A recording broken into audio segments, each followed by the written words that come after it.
I'm sure that you've heard the lie that John Darby started the Rapture in the 1800s. That is a lie. And anybody who posts or comments that, block them, ignore them, don't even respond. Because the earliest mention of the Rapture is found within the 2nd century, 3rd century, and 4th century after our Messiah was ascended into heaven. Irenaeus, a bishop of Lyons, wrote a book, his 5th book, called Against the Heresies. Within that book, he speaks of the Rapture. Who was this guy? A man who spoke to people that were directly associated with the disciples, including Polycarp, who was a disciple of John.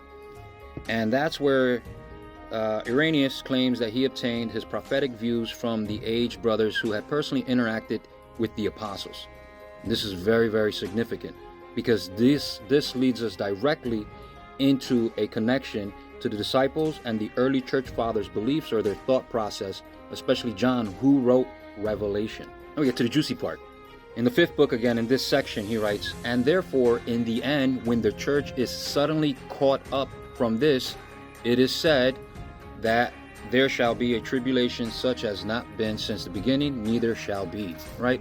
But to be fair, there are some that believe that he states here that people will have to wait for the post-trib rapture. "And they shall lay Babylon waste and burn with fire, and shall give their kingdom to the beast and put the church to flight." But what does this mean, the church? Is this us, the church? Or are these the people that will fall away like you who doesn't believe in the pre-tribulation rapture? Because for your faith you are saved. Since you have no faith, you will stay to endure what you want to endure. And the Jews who will convert, and the multitude of nations. How do we know that that's really the case? Because here we have, now I have shown you a short time ago that the church is the seed of Abraham. Who is the seed of Abraham? The Israelites, the Jews. That's the seed of Abraham. Now notice, when the church is suddenly caught up, there shall be tribulation. When the church is suddenly caught up is a circumstantial clause that tells us the circumstance upon which the action of the main verb hinges. When the sudden catching up of the church is a present disconcerting fact for the world, then there shall be tribulation. Even if you went back to the Greek, it doesn't change its meaning. It's the same thing. So people arguing that that's not the case, completely wrong, and do not understand the context of the wording, the verbiage, and how it's being used. That's usually the problem when people read the Bible. They choose one passage portion, do not read before, after, and do not understand how the actual words are supposed to be intended to be defined for the people that are reading it.